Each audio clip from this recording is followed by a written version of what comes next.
저는 목사로서 간절한 소망이 있습니다.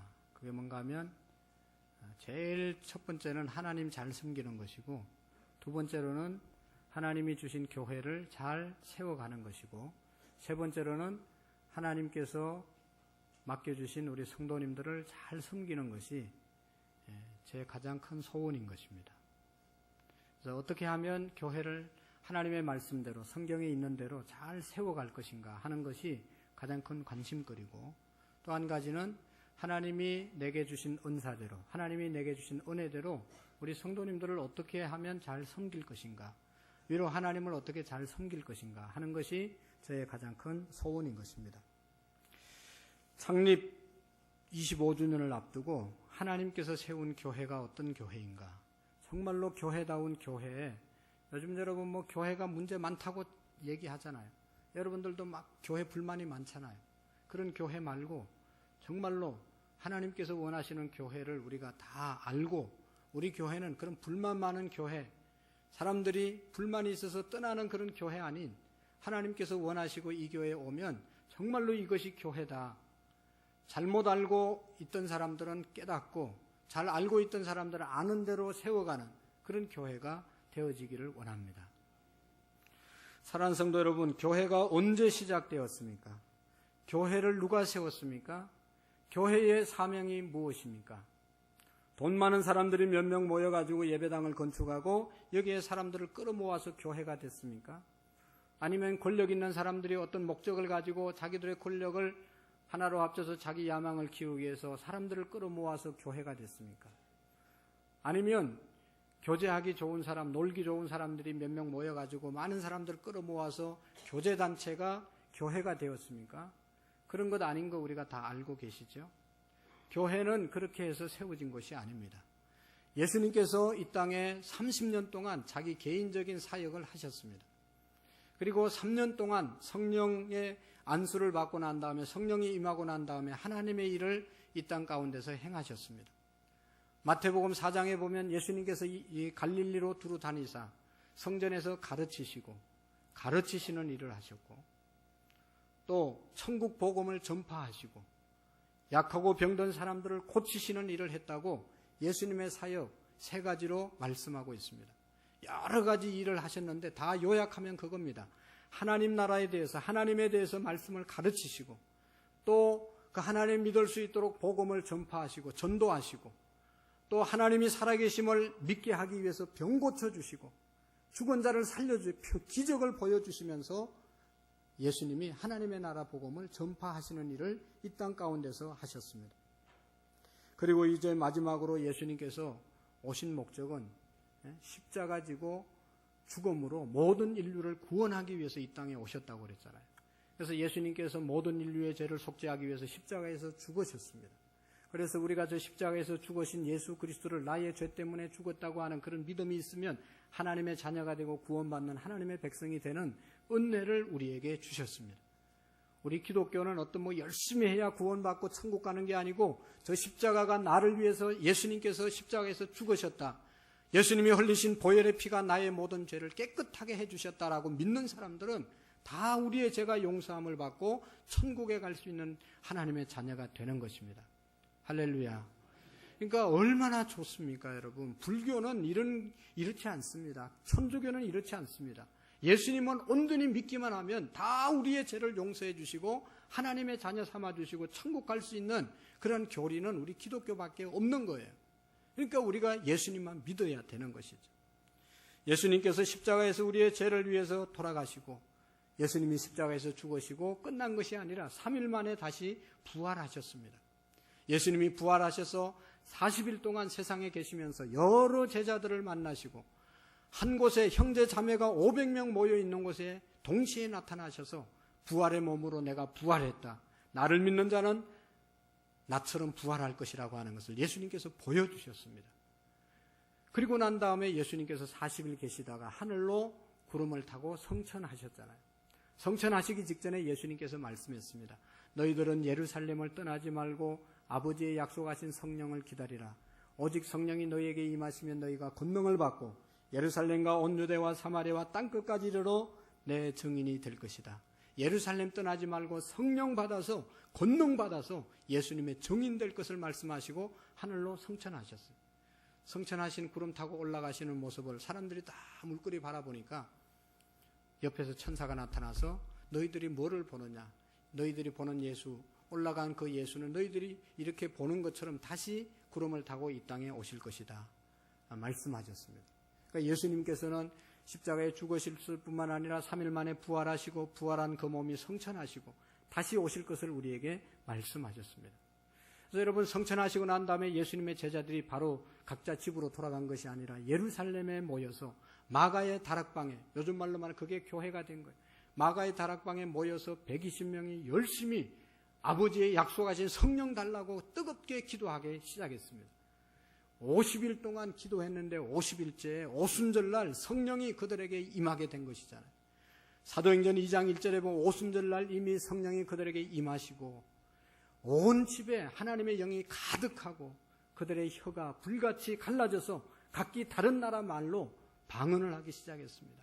그리고 그 자리에 있을 수 없어서 뛰쳐나와서 그들이 복음을 전가하기 시작했는데 예수님은 십자가에서 우리의 죄를 위해서 죽으셨다.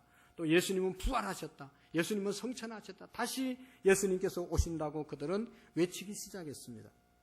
바로 그것이 뭔가 하면 성령이 임하고 그곳에 거의 모인 사람들이 성령을 받고 예수님이 부활하시고 예수님이 죽으신 것이 확실히 믿어지고 그것을 나가서 전거하기 시작한 그곳이 바로 교회의 시작이었습니다. 그래서 여러분 오늘날도 교회가 교회다운 교회는 성령이 임한 곳이고 성령 받은 사람들이 나가서 전하고 성령 받은 그러한 이 체험들이 또 그 증거들이 표적들이 나타나는 그곳이 진정한 교회인 것입니다. 마태복음 16장 지난주에 우리가 함께 생각했던 예수님께서 물어보잖아요. 세상 사람들이 나를 누구라 하느냐? 예수님을 세상 사람들이 뭐라고 말합니까? 너희들은 나를 누구라 하느냐? 나를 따라다니는 제자된 너희들은 나를 누구라 하느냐? 제자 중에 가장 수제자 베드로가 주는 그리스도시요 살아계신 하나님의 아들이라고 고백했을 때 예수님께서 바요나 시몬아 내가 복이 있다. 이것을 네가 알게 한 것은 네 혈육이 아니고 하나님 아버지께서 알게 하셨다. 하나님 아버지가 누굽니까? 성령님. 하나님이 예수님을 제대로 알 수 있도록 깨우쳐 주셨기 때문에 예수님이 그리스도인 것을 알게 되었고 예수님이 살아계신 하나님의 아들인 것을 알게 되었습니다. 여러분 성령이 임하면 예수님이 누군지를 분명히 알게 되고 그분이 나의 주님이 되시고 그분이 살아계신 하나님의 아들인 것을 고백하게 되고 그렇게 모인 사람들의 공동체가 바로 교회라는 것입니다. 그러니까 성령 받은 사람들이 예수님을 온전히 하나님의 아들로 고백하는 사람들의 모임, 그것이 바로 교회인 것입니다. 오늘 성경에 보면 그렇게 예수 믿는 사람들이 특별히 베드로가 나가서 이제 그런 사실을 설교했습니다. 오늘 본문 말씀 앞절에 보면 베드로가 설교할 때 3,000명씩 회개하고 교회로 돌아오게 되었습니다. 그것이 최초의 초대교회, 처음 교회였습니다. 우리는 초대교회 하는데 그 초대 예루살렘 교회, 그것이 성령님께서 역사하셔서 모아주신 그 성도들의 무리, 그것이 초대교회이고 오늘 우리 교회들은 지금 이 시대의 교회들은 다 그 초대교회의 본을 본받아서 정말로 그 교회처럼 성령이 역사하고 하나님이 운행하는 하나님이 세운 교회를 세워가기를 소원하는 것입니다. 초대교회가 오늘 모든 성도들의 좋은 본이 되는 것입니다. 오늘 우리 교회가 이 교회의 모습을 바라보면서 하나님께서 세운 교회가 어떤 교회인가? 오늘 저와 여러분들이 다 어떤 교회를 세워야 하는가? 어떤 성도가 되어야 하는가? 바로 이 초대교회 교인들처럼 세워져야 되는 것이죠. 그 말씀의 내용은 바로 오늘 우리 교회가 본받고 따라가야 될 교회는 사도행전 4장 42절에 있는 말씀의 교회인 것입니다. 거기 42절에 보시면 그들이 사도의 가르침을 받아 서로 교제하고 떡을 떼며 오로지 기도하기를 힘쓰니라. 한번 다 같이 읽어보실까요? 시작. 그들이 사도의 가르침을 받아 서로 교제하고 떡을 떼며 오로지 기도하기를 힘쓰니라. 아멘. 여러분 정말로 교회다운 교회, 하나님이 세운 교회는 첫 번째로 사도의 가르침을 받아 사도의 가르침을 받는 교회입니다. 여러분 사도들은 예수님의 제자들이었거든요. 그들이 전한, 그들이 가르친 것은 다른 세상적인 어떤 학문을 가르친 것이 아니고 그들이 가르친 것은 예수님이 십자가에서 우리의 죄를 위해서 죽으셨다. 너희들이 예수님을 십자가에 못 박아 죽였지만 하나님께서 3일 만에 부활시키셨다. 하나님이 살리셨다. 살아있는 예수님을 그들이 전했던 것입니다. 그 이야기를 듣고 예수님을 십자가에 못 박아 죽인 사람들이 그러면 우리는 어떻게 하면 살 수 있냐? 그러면서 가슴을 치면서 회개하고 돌아온 역사가 바로 이 초대 예루살렘 교회예요. 거기에는 십자가에 못 박아 죽인 사람들은 로마 병정들이 몇 사람이 예수님을 십자가에 못을 박았는데 너희들이 십자가에 예수님 못 박았다고 하니까 다 찔림을 받고 그러면 어찌하면 좋냐고 가슴을 치면서 회개하고 교회로 돌아오는 거예요. 성령이 역사하셔서 베드로가 말씀을 전거하니 그런 역사가 일어나게 된 것입니다. 여러분, 사도의 가르침은, 교회의 가르침은 하나님을 제대로 믿고 예수님을 제대로 믿고 하나님을 하나님으로 고백하고 믿는 그것을 가르치는 것이 바로 진정한 교회라는 것입니다. 하나님이 어떤 분인지를 제대로 가르치고 예수님이 어떤 분인지를 제대로 가르치고 성령님이 어떤 분인지를 제대로 가르치고 하나님의 말씀이 제대로 성경대로 선포되어지고 그 말씀대로 살려고 하는 사람들이 모인 곳이 하나님이 세운 교회라는 것입니다. 여러분, 우리 하나님은 태초에 하나님이 천지를 말씀으로 창조하신 분이시고 창조하셨을 뿐만 아니라 창조한 그 창조물을 하나님께서 주관하시고 운행하시는 분이 우리 하나님이십니다. 여러분, 그 하나님의 창조물 중에 우리 인간도 하나님이 창조하셨잖아요.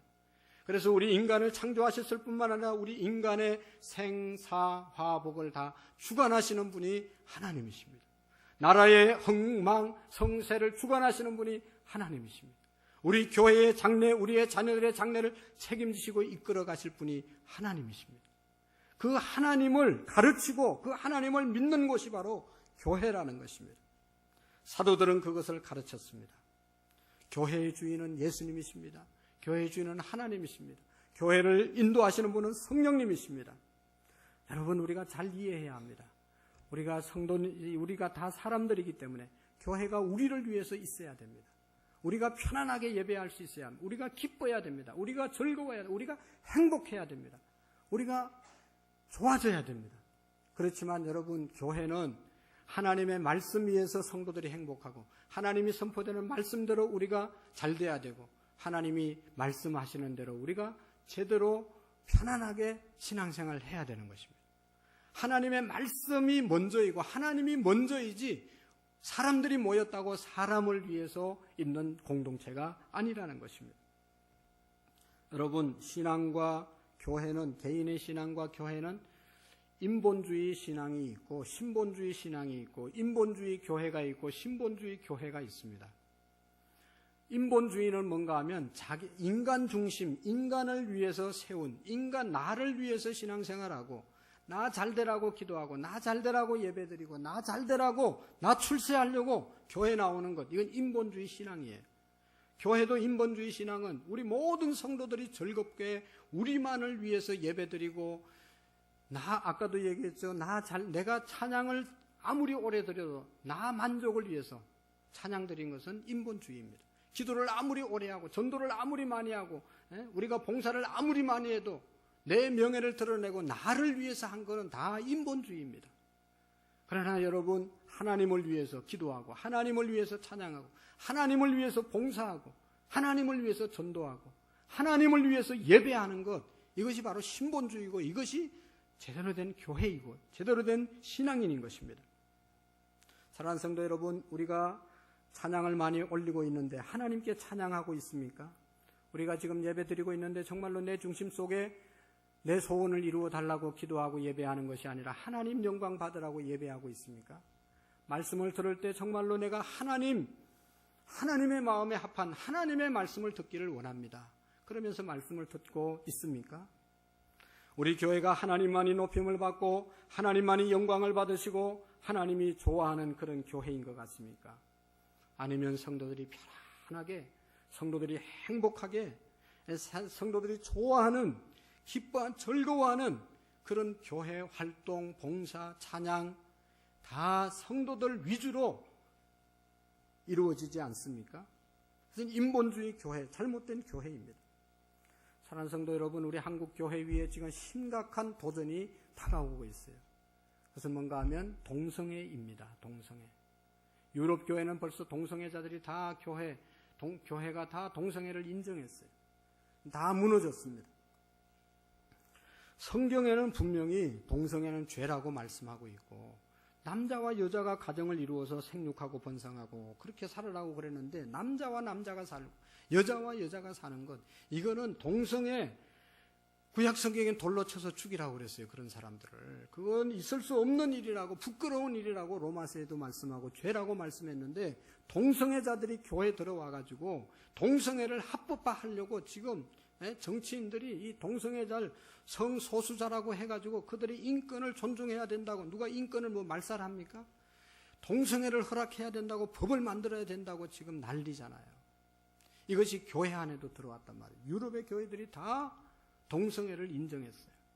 우리 한국에 있는 교회, 미국에서 목회하는 어떤 목사님은, 우리 교단에 소속되어 있는 목사님은, 우리는 동성애 절대로 우리 교회에서 인정할 수 없다, 재직해서 결의하고 그 교단을 탈퇴했어요. 수백 달러를 주고, 수만 달러를 주고 교회를 지어놨는데, 그 교회를 나오는 순간 그냥 교회 건물 재산 다 놓고 나와야 됐어요. 수많은 재산을 포기하고도 하나님의 말씀대로 가르치고 하나님의 말씀대로 예수님을 믿어야 된다.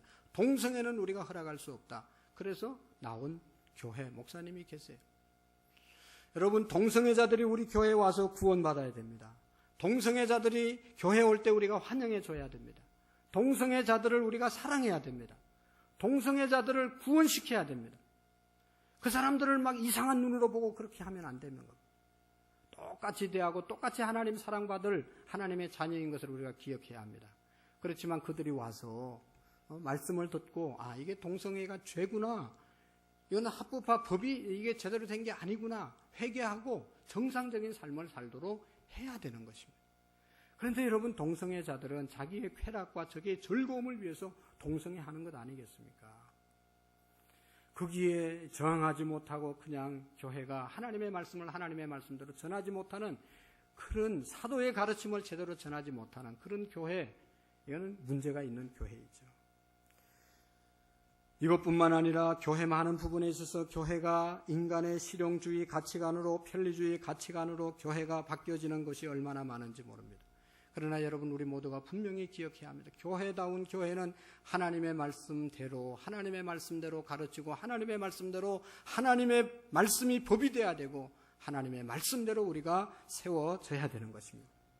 어떤 일이 있더라도 주의를 거룩하게 지키고 하나님의 말씀을 언제나 지켜야 되는 것이고, 영과 진리로 예배하고 하나님의 것을 하나님께 온전히 10분의 1을 드리고 전도하는, 그런, 내가 원하는 대로 신앙생활하는 것이 아니라 하나님의 말씀대로 우리가 복종하고 나가는 그런 신앙이 바로 성도의 가르침을 받은, 사도의 가르침을 받은 성도들인 것입니다.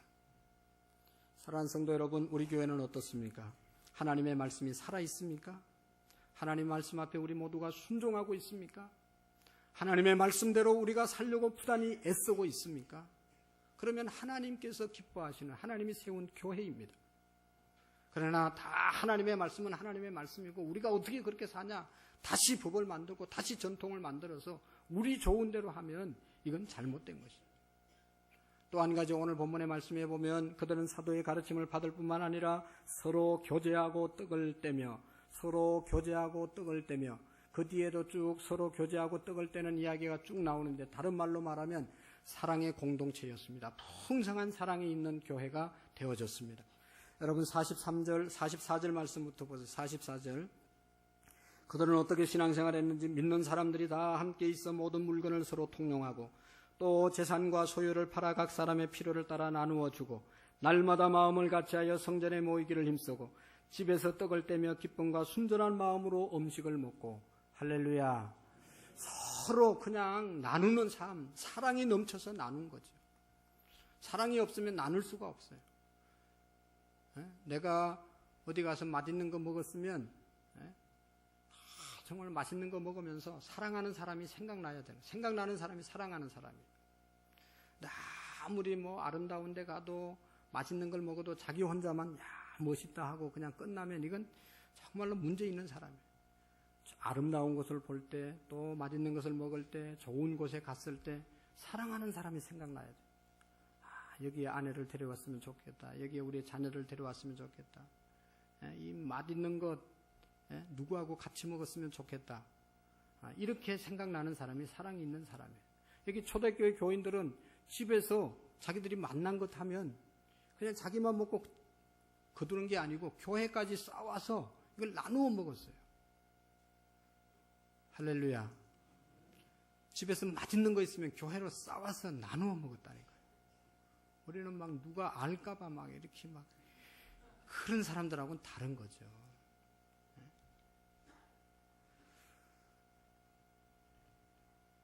우리 교회가 교회다운 교회가 되려면 사랑이 풍성해져야 되는 것입니다. 우리 교회가 여러분 오늘 우리가 교회에 온 것 어쩌면 하나님께 온전히 예배드리기 위해서 오신 분도 계시지만 사랑이 그리워서 오신 분도 있지 않겠어요? 교회 가서 여러분 사랑받기를 원하고 교회 가서 섬김받기 위해서 오신 것 아니겠습니까? 제가 지난 목요일 날 이제 한 달에 한 번씩 우리 노회 안에 있는 목사님들, 어려운 교회 목사님들이 5분이 모여서 돌아가면서 전도해 주기로 했습니다. 그래서 지난주에 인천에 있는 한 교회 가서 새벽기도 마치고 가서 오전에 전도했습니다.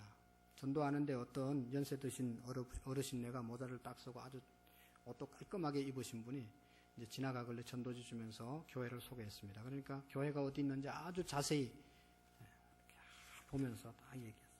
또 이제 자기를 얘기했어요. 자기가 서울의 큰 교회 장로님으로 수십 년 동안 섬기다가 이제 은퇴해가지고 이 인천으로 내려왔다는 거예요. 그런데 문제는 뭔가 하면 이제 교회를 가니까 이것들이 아는 척도 안 한다는 거예요. 교회 가도 아는 척 하는 사람 하나도 없고 목사도 아는 척 하지 않고 교회가 이래서 되겠냐고, 한국 교회가 이래서 되겠냐고, 사랑이 없다고 얼마나 나한테 얘기하는지. 아니 내가 뭐 우리 교회도 아닌데 왜 나한테. 전도하면서 할 말은 많았지만 이게 말을 못 하잖아요. 전도하는 사람 무조건 들어줘야 되니까 뭐 그냥 그러냐고 그랬는데, 여러분 그분만 그렇게 해서 장로로 교회에서 그냥 자기 자랑하는데 엄청난 일을 했어요. 그런 사람도 교회에 이제 이사 와가지고 교회 찾아갔는데 사랑 안 해준다고 원망하고 불평하니, 여러분 어떤 사람이든지 교회에 오면 사랑받기를 원하지 않겠느냐는 거예요. 누구든지 교회가 사랑 있는 교회가 되기를 원합니다. 사랑하는 성도 여러분, 사랑이 그리운 세대입니다. 그래서 우리 교회는 사랑이 넘치는 교회가 되어야 합니다. 여러분 보세요. 요한복음 3장 16절, 하나님이 세상을 이처럼 사랑하사 독생자를 주셨으니 이는 저를 믿는 자마다 멸망하지 않고 영생을 얻게 하려 하심이라. 하나님께서 이 세상을 이처럼 사랑하사 하나밖에 없는 자기 독생자 아들 예수 그리스도를 주셨다고 말씀하셨잖아요. 우리를 영생 얻기 위해서 하나님께서 그의 아들을 주셨다고 말씀했습니다. 여러분 하나님께서 인간을 창조하시고 인간을 축복하셨습니다. 창세기 1장 28절에 보면 하나님은 그들에게 복을 주시며 하나님이 그들에게 이르시되 생육하고 번성하고 땅에 충만하라, 땅을 정복하고 다스리라고 말씀했습니다. 하나님께서 이렇게 축복하시면서 다 관리하고 다 주셨는데 한 가지 선악과만을 떠먹지 말라고 그랬잖아요. 근데 사탄의 유혹을 받아서 그 선악과를 볼 때 먹고 싶어서 보암직도 하고 탐스럽게 할 만큼 지혜로운 열매였다고 고백하면서 그냥 사탄의 유혹을 이기지 못해서 하나님 말씀 금한 것을 범하고 말았잖아요. 그 이후부터 하나님께서 하나님과 인간이 단절되어서 인간이 죄를 짓고 멸망, 파멸로 달려가는 그 인생들을 하나님께서 보시고 하나님의 사랑의 속성 때문에 그냥 멸망으로 내버려 두지 못하고 그들을 구원하기 위해서 하나밖에 없는 아들 예수 그리스도를 우리에게 보내주신 것입니다. 그분을 믿음으로 하나님의 자녀가 되고 그분을 믿음으로 구원받는 역사가 있게 되었습니다. 사랑하는 성도 여러분, 아무리 이 세상에서 귀한 것이 있다 한들 자녀보다 귀한 것이 어디 있겠습니까? 부모 여러분, 자녀들보다 더 귀한 것이 세상에 어디 있겠습니까? 자녀가 아플 때 대신 아파줄 수 있다면 부모가 아프고 싶은 마음이 부모의 마음이 아닙니까? 능력이 없어서 못해줘서 그렇지 능력만 있으면 모든 것을 해주고 싶은 것이 바로 부모의 마음입니다.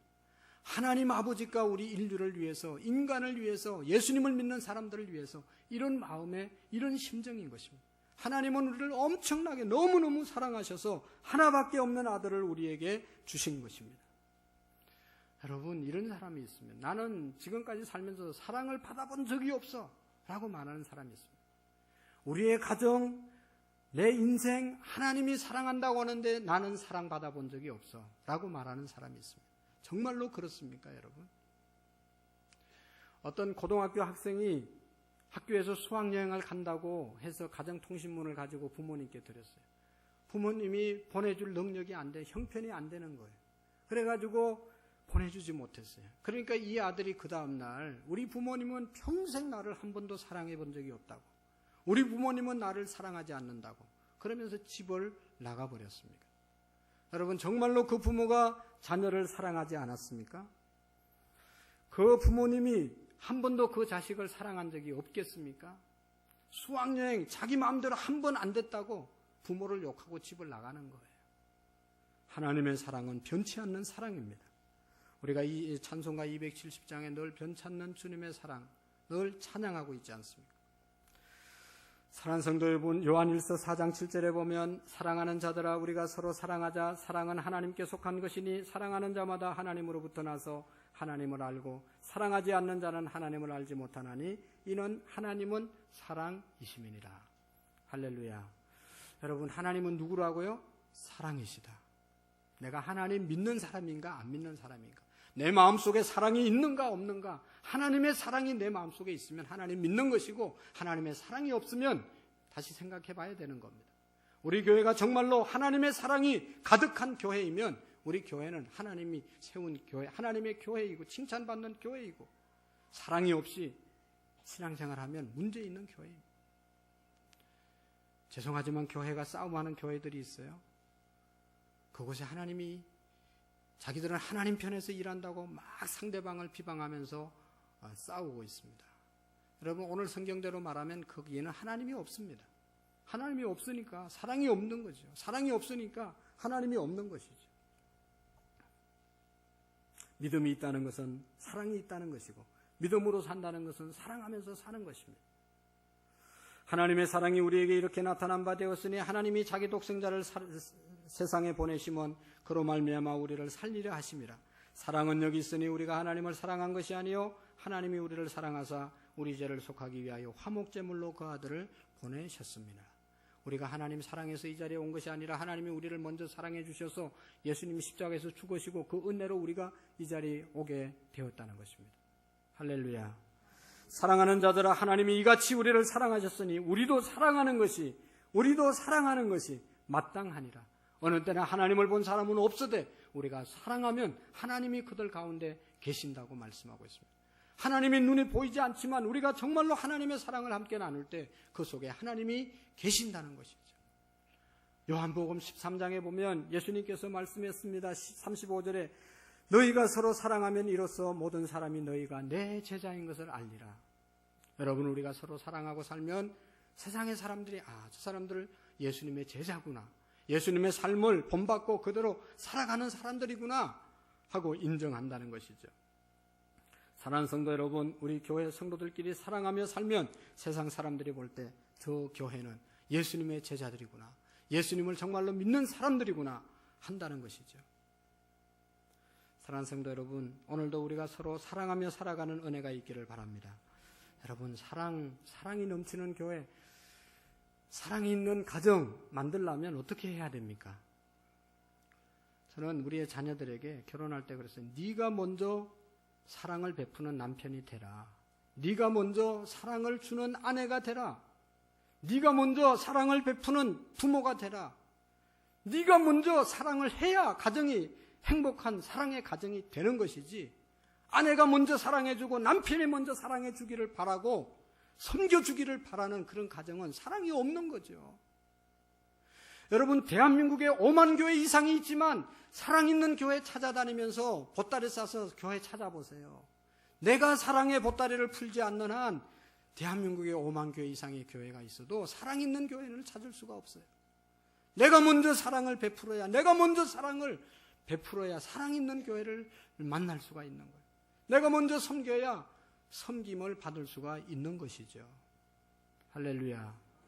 여러분, 여기 지금 몇백 명의 성도들이 계시는데 우리는 지금 사랑을 구체적으로 나눌 수가 없어요. 아무리 사랑하라고 외쳐도 사랑을 할 수가 없어요. 이 사랑의 현장은 셀 안에서 이루어지는 것이고 소그룹 안에서 이루어지는 것이고 성도들의 교제 속에서 이루어지는 거예요. 그 모임에 안 가면 하나님의 사랑을 우리가 나눌 수가 없고 배울 수가 없고 내 신앙이 반쪽 신앙밖에 안 되는 거예요. 사도의 가르침만 잘 받는, 하나님 말 잘 섬기는 절반 신앙입니다. 서로 교제하고 떡을 떼며 사랑을 나누는 그 신앙이 있을 때 100% 신앙이 되는 거예요. 하나님만 잘 믿으면 뭐예요? 실천이 따라줘야, 삶이 따라줘야, 사랑의 삶이 따라줘야 되는 것이죠. 그러니까 여러분 셀 모임이, 소그룹 모임이 너무 중요하다는 거예요. 여기서 한 사람 한 사람 제가 얘기 다 들을 수 없고 기도해 줄 수가 없어요. 셀 안에서 셀 리더 중심에서 서로 기도의 제목을 나누고 서로의 어려움을 나누고 서로의 사정을 나누는 사랑의 교제는 소그룹 안에서 이루어지는 거예요. 그러니까 여러분 우리가 하나님을 믿는 사람이면 하나님의 사랑을 나누어야 되는데 하나님의 사랑을 나누기 위해서는 소그룹 안으로 들어가야 된다는 것입니다. 세상 사람들은 사랑을 그리워합니다. 그래서 교회 옵니다. 예수님 믿다가 낙심한 성도들도 우리 교회에 올 수 있습니다. 여러분 바라기는 우리가 정말로 세상에 사랑이 그리워서 온 사람들 또 다른 교회 다니다 낙심한 성도들이 올 때 정말로 우리가 사랑해서 그의 영혼을 변화시키는 그런 은혜가 있기를 축복합니다. 사랑받으면 다 변화되고 사랑받으면 문제가 다 해결되는 거예요. 왜 문제가 생겼냐? 문제아가 왜 생기는지 여러분 다 아시죠? 사랑받지 못하는 아이들은 다 문제아가 되는 겁니다. 가정에서 아내의 사랑을 받지 못하는 남편 문제아 되는 겁니다. 가정에서 남편의 사랑받지 못하는 아내 문제아 되는 것입니다. 가정 안에서 부모님의 사랑을 못 받으면 문제아 되는 것입니다. 그러나 여러분 남편의 사랑을 풍성하게 받고 아내의 사랑을 풍성하게 받고 부모님의 사랑을 풍성하게 받으면 문제아가 안 되는 것입니다. 최근에 발표된 통계 중에 하나는 할아버지 할머니와 함께 자란 아이들은 문제아가 없다 통계가 있습니다. 왜 그렇습니까? 할아버지 할머니들은 손자 손녀들은 무조건 사랑하는 거예요. 무조건. 점수 잘 맞아와서 사랑하는 게 아니에요. 이쁘게 생겨서 사랑하는 게 아니에요. 말 잘 들어서 사랑하는 게 아니에요. 그냥 보기만 해도 사랑스러워요. 모르시죠? 네. 손자 손녀가 있으면 무조건 사랑하는 거예요. 무조건. 무조건적인 사랑을 받으니까 모든 문제가 해결되는 것입니다. 사랑하는 성도 여러분, 우리 교회 가운데 사랑이 풍성해서 교회 들어오는 사람마다 주님의 사랑 받아서 변화되는 그런 역사가 우리 교회 가운데서 일어날 수 있기를 바랍니다. 그래서 이 교회는 그랬다는 거잖아요. 그냥 집에서 좋은 물건 있으면 내게 필요 없으면 가져와서 필요한 사람 나누어주고 찾아가지고 나누어주고 내가 먹던 음식 맛있는 거 있으면 혼자 먹지 않고 가져와서 나누어 먹고 이 나눔이 있는 그런 사랑이 풍성한 교회였어요. 그러니까 하나님께서 구원받는 사람을 날마다 더하게 하셨다고 그랬습니다.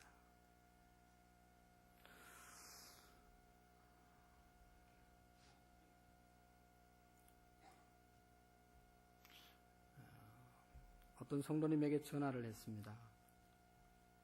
그러니까 그분이 목사님 저는 목사님이 잊은 줄 알았습니다. 그렇게 말씀했어요. 그래서 너무 마음이 아팠습니다. 여러분 교인이 1000명이 됩니까? 10,000명이 됩니까? 오늘 등록한 성도도 지금 똑같이 기억되고 다음 주에 나오는지 안 나오는지 섬김의 대상으로 생각하고 있는데요.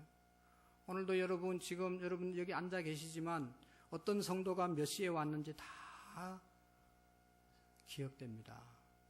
그리고 누가 오셨는지 안 오셨는지도 다 제가 알고 있습니다. 저분은 왜 저렇게 예배를 드릴까도 다 생각하고 지금 설교하는 거. 아까 초반에 얘기했죠.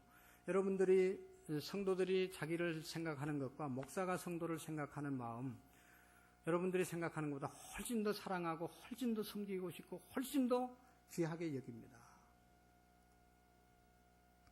근데 여러분, 그게 중요한 게 아니고, 목사가 알아주면 또 뭐 얼마나 알아주겠어요? 섬기면 얼마나 섬기겠어요? 목사가 알아주냐 안 알아주냐 그게 중요한 게 아니고, 하나님이 우리를 사랑하시고 하나님이 나를 사랑하셔서 부르셨다는 그런 믿음이 우리에게 확실히 있기를 바랍니다. 하나님이 우리 한 사람 한 사람을 위해서 예수님 보내시고 그 예수님이 십자가에서 죽으셨다니까요. 그러니까 우리는 너무너무 존귀한 사람들입니다. 셀리더가 알아주든 누가 알아주든 못 알아주든 그게 문제가 아니고, 하나님이 우리를 사랑하셔서 오늘 이곳에 불러주신 것입니다. 하나님의 자녀로 우리를 불러주신 것입니다. 여러분, 사도행전 9장에 보면 사울이라는 청년이 예수 믿는 사람들 핍박하기 위해서 교회를, 예루살렘 교회를 핍박했는데, 예루살렘 교회를 핍박하니까 예루살렘 교회에 모였던 사람들이 핍박받지 않기 위해서 다 도망갔습니다. 소식을 들어보니까 다메섹이라는 동네에 가장 많이 도망갔다고 그래서 그곳으로 가다가 길에서 하나님께서 강한 빛을 비추시고 하나님을 만나잖아요. 하나님 만나고 난 다음에 그가 확실하게 하나님의 음성을 듣고 말씀을 공부하고 난 다음에 다시 예루살렘 교회로 돌아옵니다. 예루살렘 교회에 돌아와서 나 예수님 만났다, 예수님 증거한다, 예수님 부활하셨습니다. 예수님 증거하니까 여기 있는 예루살렘 교인들이 저거 며칠 전에 예수 믿는 사람들 핍박하는데 가장 앞장섰던 사람인데 왜 예수님 믿는다고 그러냐. 한 사람도 사울이라는 청년의 말을 믿어주지 않았어요. 그렇지만 그 교회에 아주 신실한 모든 성도들의 존경을 받는 위로의 일을 하는 바나바라는 사람이 나타나서 이 사람 정말로 예수님 만났다. 이방인을 위해서 하나님께서 이 사람 부르셨다고 했다. 이 사람 정말로 예수님 만났다.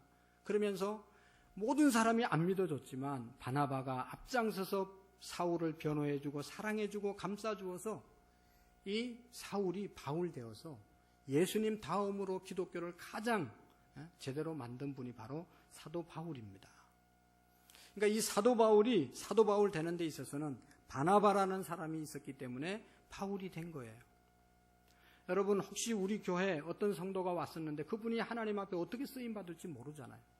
근데 바나바와 같은 성도가 없어서, 사랑이 없어서, 변호해주고 사랑해주고 챙겨주는 성도가 없어서 신앙을 그만뒀다면 얼마나 큰 하나님 나라의 손해겠어요. 지난 금요일 날 말씀을 드렸지만 안산제일교회 원로 목사이신 우리 고은 목사님이 간증을 들었습니다. 금요일 날 점심 먹으면서 중학교 2학년 때 교회를 갔대요. 교회 갔는데 성경 암송 대회를 했다는 거예요. 근데 자기 차례가 10명 중에 9번째 자기 차례가 들어와서 태초에 하나님이 천지를 창조하시냐 이렇게 해야 되는, 태초에 하나님이 하고 그냥 창피해가지고 아무 생각이 안 나가지고 그 딜을 못했다는 거예요. 그러니까 너무 창피해가지고 그때 교회 도망 나와서 20살 때까지 안 갔다는 거예요. 근데 20살 때 폐병이 걸려서 죽게 돼서 살려고 교회를 갔다는 겁니다. 20세 되었을 때 교회 가니까 한 여집사님이 앉아있는 자기에게 찾아오면서 하나님이 너를 살리기 위해서 부르신 거야. 지금부터 성경을 딱 가슴에 안겨주면서 이 성경 읽고 이 성경대로 살면 하나님께서 너를 반드시 살려줄 거야 하면서 자기를 따뜻하게 사랑으로 맞아줘서 그가 평생 엄청난 하나님의 일을 하게 되었다고 간증을 하시더라고요. 그런 거죠. 여러분, 따뜻한 사랑의 사람 한 사람을 만나면 이렇게 변하는 것이죠. 여러분, 우리가 다 잘 알고 있잖아요. 저 십자가의 상징은 사랑의 상징이에요. 우리 하나님과 인간 사랑하는 십자가이고 인간과 인간이 사랑해야 된다는 십자가이고. 여러분, 출애굽기 20장의 10계명의 내용 전반부 다 하나님 사랑하라는 것이고 후반부 인간 사랑하라는 것이고 하나로 합치면 사랑입니다. 기독교는 사랑입니다. 사랑이 있으면 모든 것이 있고 사랑이 없으면 아무것도 없는 것입니다. 하나님의 이 사랑, 그것은 무조건적인 사랑입니다. 인간의 사랑은 다 조건적인 사랑입니다. 내가 사랑해줘서 저 사람이 나한테 뭐를 돌아올 게 있을까? 계산적인 사랑입니다. 그러나 하나님께서는 우리가 뭘 하든지 말든지 뭐 있든지 없든지 무조건 사랑하는 것이 하나님의 사랑이 아닙니다. 그 사랑, 그것이 있는 교회, 그것이 바로 하나님이 세운 교회입니다.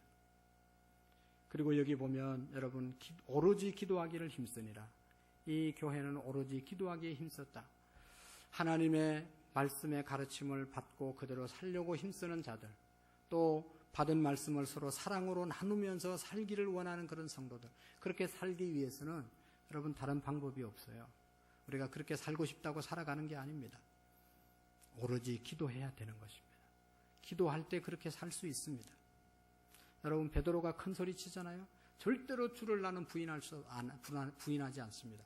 그런데 기도할 시간에 잠자다가 예수님 3번 부인했어요. 우리가 머리로 알고 있는 그 모든 것들, 성경을 듣고 설교를 듣고 그것이 그냥 기도 안 하면 그냥 지식적인 것으로 남는 거예요. 그러나 기도하면 그것이 내 가슴에 내 것으로 심겨지는 것입니다. 예수님이 믿어지고 하나님이 믿어지고 성령님이 믿어지고 하나님의 말씀대로 실천하려고 하는 용기가 생기는 것은 내가 오로지 기도할 때 그런 역사를 하나님이 주시는 거예요.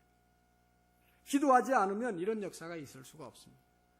솔로몬이 성전 건축하고 하나님께 바쳤을 때 하나님께서 말씀했습니다. 이 성전에서 네가 기도하면 하늘에서 내가 들을 것이고, 환자를 위해서 기도하면 병을 낫게 해주실 것이고, 가뭄이 들어서 죽어갈 때 하나님께 기도하면 비를 내리겠다. 이 전에서 기도하면 내가 응답해 주겠다고 하나님이 말씀하셨어요. 예수님께서 마태복음에 또 요한복음에 말씀이 이 집은 내 집은 모든 사람이 기도하는 집이라고 말씀하고 있는 것입니다. 사랑하는 성도 여러분, 우리 교회가 하나님께서 세운 가장 좋은 교회 되려면 좋은 교회 되어야 되겠다. 인간적으로 생각하는 것이 아니라, 노력하는 것이 아니라 하나님께 무릎 꿇고 기도하는 모습이 있어야 그런 교회가 되는 겁니다. 예수님 새벽 기도했습니다. 예수님 철야 기도했습니다. 예수님 무시로 기도했습니다. 하나님의 아들로서 기도 안 해도 되는데 하나님의 일을 하기 위해서 새벽 5일의 미명에 한적한 곳으로 가서 기도하셨다고 그랬어요. 예수님의 제자들을 선택하고 십자가 지기 전에도 밤을 새워 기도하셨습니다. 예수님 기도하셨습니다. 오늘 우리 교제하는 것 중요하고 공부하는 것 중요한데 그 위에 기도가 있어야 이 모든 것이 제대로 되어질 수 있는 것입니다. 사도행전은 사도들의 했던 행적을 기록한 것이 사도행전입니다. 사도들이 어떻게 이런 일들을 교회 하나님 나라를 위해서 일했습니까? 그들에게 성령이 임했기 때문에, 성령이 사도들 속에 역사했기 때문에 엄청난 일을 한 겁니다. 사도들에게 어떻게 성령이 임했습니까? 기도했을 때 성령이 들어가시고 성령이 임하게 된 것입니다. 그래서 엄청난 일을 하게 된 것입니다. 그래서 사도행전, 성령행전, 저는 여기에 기도행전이라고 붙이고 싶습니다. 기도에서 일어났던 역사들이 사도행전에 기록되어져 있는 거예요. 여러분, 우리 교회가 사도행전의 역사, 하나님의 역사를 일으키기 위해서 다른 방법이 없습니다. 오로지 기도에 힘쓰니라. 기도하는 만큼 하나님의 역사를 써갈 수 있습니다. 여러분, 가정도 기도하는 만큼 하나님의 역사를 써갈 수 있습니다. 우리가 섬기는, 우리가 하는 모든 일 가운데 기도하는 만큼 하나님의 은혜와 능력이 임하게 되는 것입니다. 기도하면 역사가 일어납니다. 기도하면 역사가 일어납니다. 기도하면 하나님의 축복을 받을 수가 있습니다. 기도하지 않으면 아무런 역사가 일어나지 않습니다. 여러분, 왜 그렇습니까? 예수님께서 구하라 그러면 주실 것이요, 찾으라 찾을 것이요, 두드리라 주실 것이라고 말씀하셨잖아요.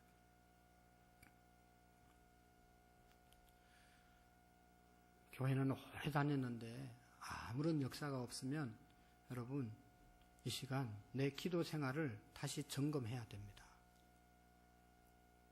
그냥 교회만 왔다 갔다 해서 되는 게 아니라고 그랬잖아요. 교회 와서 기도하는 게 다가 아니고 어느 곳에 있든지 기도 생활이 되어져야 되는 것입니다.